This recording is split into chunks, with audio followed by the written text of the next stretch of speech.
Hello everyone. So today I thought I'd go over an article from Electric talking about how they're opening up their supercharger network to non-Teslas. Tesla continues the gradual opening of its supercharger network to non-Tesla electric vehicles, now with a few stations in Australia. The timing of the launch of the pilot program in North America is still unknown. Over the last year, Tesla has been working to open its supercharger network to non-Tesla electric vehicles. In Europe, Tesla has already opened hundreds of stations in most countries it operates in. It gradually added more countries to what it calls a pilot program for non-Tesla EVs on its supercharger network, and has added more stations over the last 18 months. The automaker indicated that it planned to do the same by the end of 2022 in North America, but has yet to do it.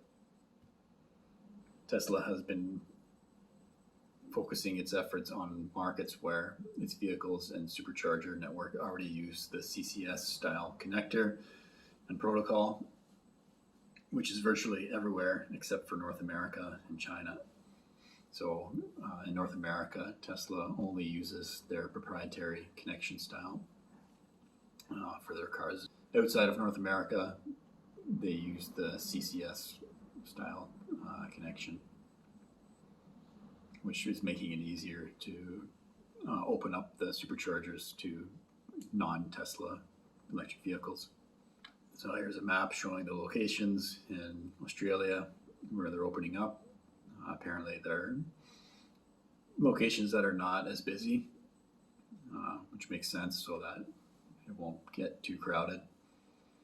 And the same is happening in Europe, I believe. And if they ever, well, once they do it in North America, I believe they'll do the same. Just less popular supercharging locations will be open to non-Teslas. Tesla calls it the magic dock. So this is Tesla's solution for opening up the network to non-Teslas in North America.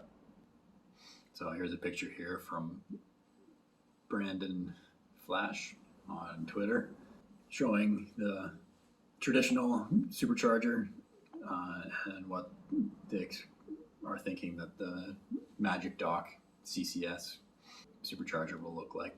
So in my opinion, it's going to be interesting to see how this rollout to non-Teslas is going to affect the network, and how I believe it may lead to more sales for Tesla as non-Tesla owners start using the Tesla charging network and realizing how convenient it is to use and how prolific they are. You know, they'll keep showing up at these Tesla charging stations and may come to realize, like, maybe next time I should just get a Tesla, so it'll be even easier for me to charge while I'm on a road trip.